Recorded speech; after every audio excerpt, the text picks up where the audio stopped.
Why wait years for 5G when carrier Wi-Fi performs surprisingly well? And you can have it today. To discuss this and a lot more, my guest today is Jonas Björklund, CTO of Aptilo Networks. Join us right after this short break.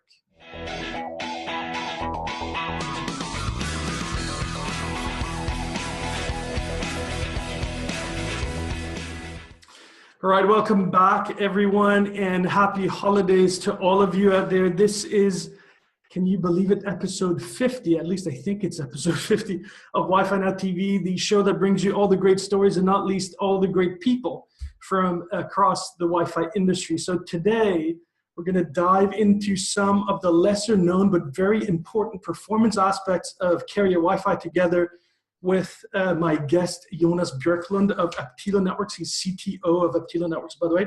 And Jonas has some great insights into this, and we'll get to him in just a moment. Now, before I do that, I want to make my usual self-promoting plug here, because I want you to know that we're taking Wi-Fi Now, the Expo and Conference, to the great city of Washington, D.C. this April 18th to 20th. We were there last year and we had a blast. So we're going back to DC in about 4 months' time. We're already open for business, meaning you can already reserve your ticket. And if you're interested in exhibiting or in some other role at Wi-Fi Now DC, you better be quick because we're filling up really fast for this one. For all the details, go to wifinowevents.com/USA. And if you have any questions, drop me a line at Klaus@wifinowevents.com. So that's it for my plug, and I'm delighted to welcome to Wi-Fi Now TV for the first time Jonas Björklund of Aptilo Networks, CTO of Aptilo Networks, I should say. Jonas, great to see you, and thanks for coming on. Thank you so much for having me. It's great to be talking to you, Klaus. Good stuff, Jonas. Let's start by talking about, as I said, some of the lesser known aspects of Wi-Fi performance, specifically about latency. Mm-hmm. So maybe before we go into the Wi-Fi part of it, just tell us why you think, or why everybody thinks that latency is important and how latency affects the user experience on wireless networks. Yeah, I think the latency is probably more important than we sometimes give it credit to, generally speaking. There's a lot of talk about the throughput and the bandwidth you can get, and people are generally aware of that. But it's not really the only thing, and it's maybe not even the major thing for many of the applications. I think many modern apps and web applications as well, they're really chatty, and you have to wait a lot for signals going back and forth. So user experience is really depending quite a bit on latency, and that's also like the general consensus, I would say, in the business that 5G is promising lower latency is really maybe one of the biggest differences compared to 4G. Right, exactly.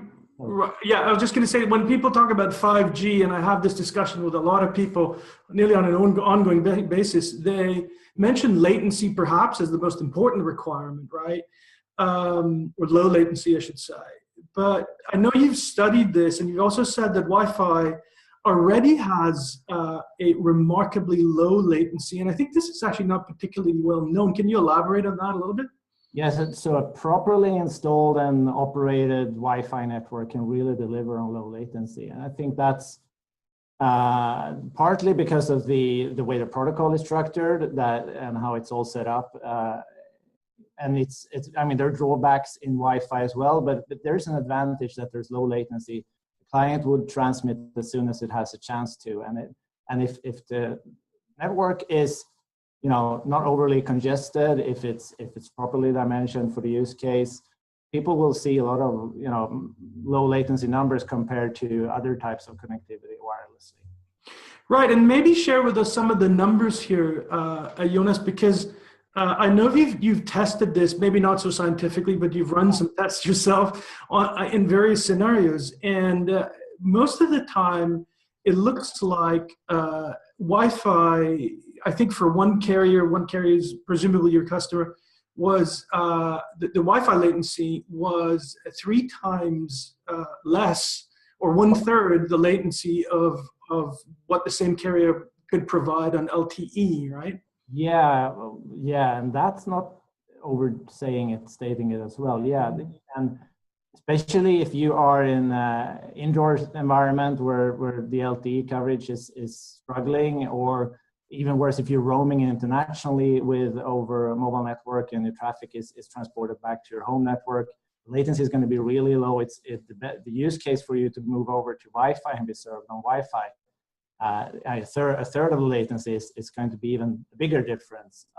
So you could look at there are some numbers out for the average latency in LTE networks in the US that you could look at and compare that with what you could self-test maybe in a Wi-Fi network. And yeah, the Wi-Fi is delivering on that already, and especially in those indoor, cramped, crowded environments, it's really useful to be on Wi-Fi. Right, and I remember I saw one of your slides where you described, there's a couple of things. There's a good analogy, I think, where you compare the latency of a network as like the stoplights, was it? And the speed as the speed between the lights, something like that. There's no point being on a highway where you can have unlimited speeding and have as much speed if you want, if you have to stop at stoplights along the way and wait for the signal in that case, in the case of connectivity, to go back and forth. Yeah, so we made the analogy with the stoplights. I think that's a really good analogy, and right. I think that's a really good analogy. And the other thing I wanted to say was you also gave an example I've seen before of if you have a low latency system, just a couple of megabits per second might actually, from a user point of view, perform better than high speed and coupled with high latency, but that's presumably because of the nature of the apps that we typically use. Yeah, you would see that if you do a bandwidth check, you have plenty of bandwidth in LTE, but it's still, the apps are not really functioning. You're not getting the response times that you want, and moving then to something where the Wi-Fi network is slower, but you have the lower latency, and suddenly it works. I've seen that many times myself. Mm-hmm. And I know that you also did some testing in actually, I think it was in Las Vegas, where you had some really crazy numbers for the latency. It was something like 10 times higher latency or something like that on 4G networks as opposed to Wi-Fi. And at that point, you were using presumably open public Wi-Fi networks, or what was that? I was using the Wi-Fi networks that were available. There was one at the event at the show itself that worked real well, and I tested in my hotel and in a couple of the other hotels, and the experience was consistent. The LTE was struggling to deliver low latency, whereas the Wi-Fi networks seemed to be all right in those locations at least. And then, it's definitely the case that I would have want my service provider to help me over on Wi-Fi and help me authenticate on Wi-Fi rather to just use LTE. It served my applications much better. So just to be clear, we're talking about maybe 10, 20, 30 milliseconds in latency on Wi-Fi versus, in some cases, several hundred milliseconds, maybe in the worst case, on LTE. So that's a huge difference, right? Yeah. And the reason I started talking or thinking about this maybe a little bit extra at CTIA was the fact that there was all this talk about 5G and how one of the major promises of 5G was the reduction of latency. And I was like, but we already have it. I have it selecting the other network, I'm getting it. So if all those beautiful applications that will come in future with 5G, the mobile operator is going to roll out these new services that they cannot do today because they have too much latency is one of the problems. They could start doing them. They could start delivering those services today if they do it over Wi-Fi. But on the other hand, it's not very well known that Wi-Fi has such a low latency. Because I just don't think people know this, and I don't know why that is. Yeah, it depends on who you talk to, I guess. Oh, okay. There's a lot of strong Wi-Fi advocates in the world, but also there's a lot of Wi-Fi bashing going on as well, right? That would say that it's because you run into a lot of bad Wi-Fi networks. I mean, that's a common user experience that there are Wi-Fi networks not functioning. But then there's typically an explanation to that. It's not the protocol or the technology itself. It's the way it's been set up and maintained that is not properly done.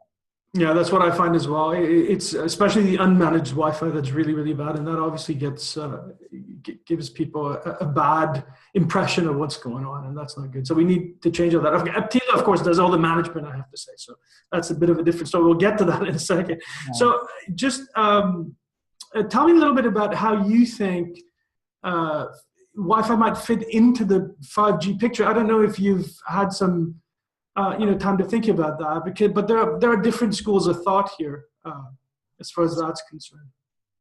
I think the general consensus is that it's going to be a part of what 5G is. Wi-Fi is going to be part of the service delivery also in 5G. There are going to be devices that have Wi-Fi chipsets, and the services that you provide over 5G is going to be going to be delivered over Wi-Fi as well. I think Wi-Fi investments today will serve people that are deploying 5G as well. It will be that next generation network as well. Yeah, that's what I think, and I think the control plane integration will be there. So subscribers, devices. I mean, if we're thinking IoT, all those connectivity needs that are being served by the 5G radio itself on the control plane level, those devices are also going to be possible to serve over Wi-Fi. Wi-Fi, of course, have not only technology, advantages to it, but it also has the fact that it's in so many devices. I mean, that's really the unstoppable force of Wi-Fi, the sheer amount of devices that are out there that people are expecting to be able to connect. And so absolutely. Exactly how, I mean, I'm not really a 5G expert, how we are going to integrate the authentication, the control, the policies, from 5G to Wi-Fi, that's not set in stone. I'm sure we will be able to figure it out. I mean, we could be able to support and deal with that. And the point right now here today is more that the trust that Wi-Fi, you don't have to throw that investment away. It's going to be useful with the Wi-Fi network and have that footprint. When 5G comes, you're going to be, big strength for you as an operator, service provider, if you have access to that.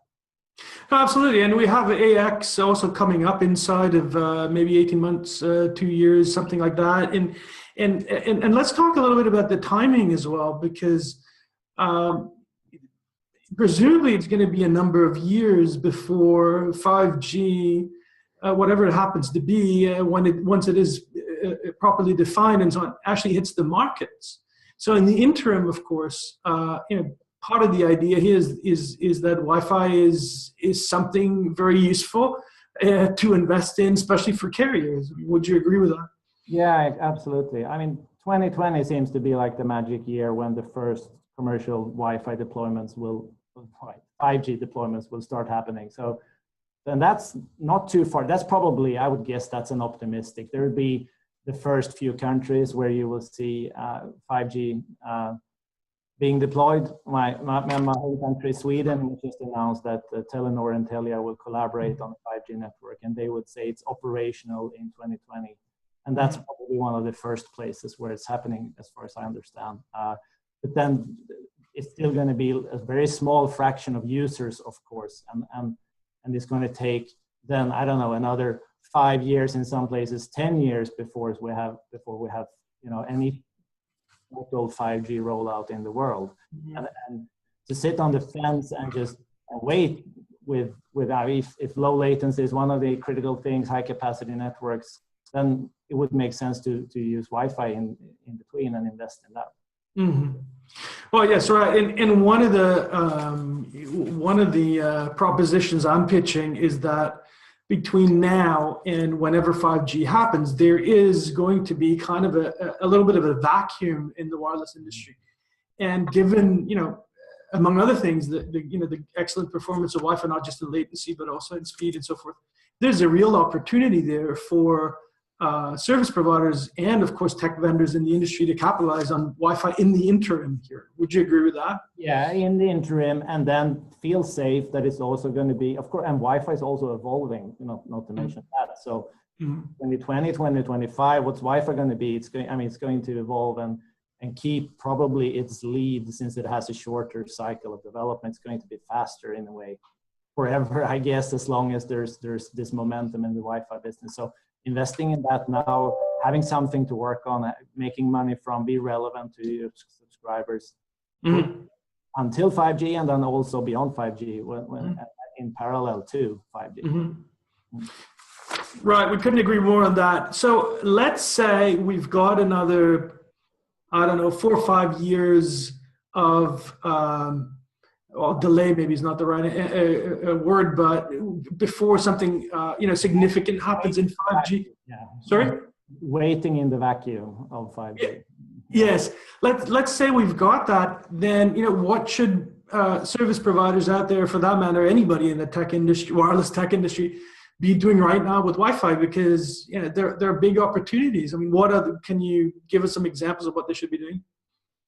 I think there's a big opportunity for service provider to do more in Wi-Fi. There are some that are doing it and are doing it right, and they have benefits, big benefits of that. And they could do it. They could do it. The ones that are already doing it, they could promote it more. They could make more use of it, deploy more services. And the operators that don't have service providers that don't have a Wi-Fi strategy today, they should really sit down and decide and get a strategy in place for. Because there are many upsides to a service provider deploying Wi-Fi. Of course, there's if they go out, it can be a really good driver for them in a B2B type market offering, and they always have the benefit of getting that indoor coverage. They stay relevant to the subscribers. Subscribers really want Wi-Fi if they can get that in a nice, high quality way from their service provider. That will motivate their monthly bill for their mobile service subscription. So there's a whole bunch of stuff that makes Wi-Fi relevant to service providers. They should put together a nice portfolio of offering that is attractive to the venues, to the location owners. I mean, all the different places where Wi-Fi can be deployed. They need to tweak their offering a little bit differently so that they get access to that footprint and can start installing and operating Wi-Fi in those places. And then, of course, bundling nicely with their end user services that they have and the subscriptions that they provide. Right, and I know you guys have been working very hard on the venue Wi-Fi platform that you guys just launched, and you're not alone. Of course, there's a bunch of other vendors also offering similar platforms to enable carriers to serve venues with professional Wi-Fi. How is that working out for you? What's the level of interest, and do you see that as a growth area right now?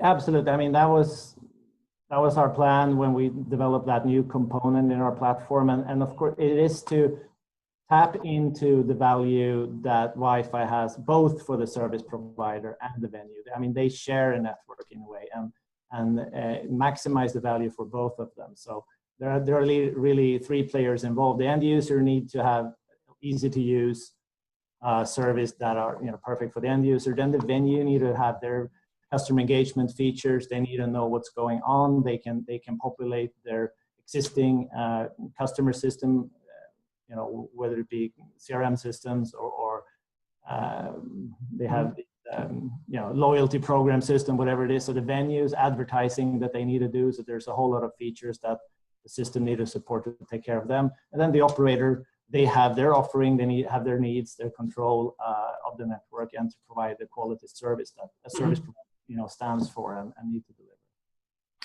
Right, and there's still the issue of, or the value, I should say, of retention towards the subscribers. And I know you guys have been working on this, studying this, and of course you have a number of or many carriers that use this to their benefit, namely providing carrier Wi-Fi or venue Wi-Fi for that matter, to retain customers. And can you say a little bit about that? Because I know there's a huge business benefit there from the retention alone. So yeah, so there absolutely, there's two completely different retentions we've been talking about. So one is, of course, as a mobile operator, your end user, the subscriber, will experience a better service if you provide also Wi-Fi to them when they are in places where, for instance, the mobile network is otherwise weak. Mm-hmm. And it's also the fact that they know that Wi-Fi is something that they want to have. They have that, everybody have that drive. So the mobile operator that serves them, with that function, that network, are going to be more important to them. So they're going to be less inclined to jump between operators and leave you as a service provider if you do that and stay relevant that way. Mm-hmm.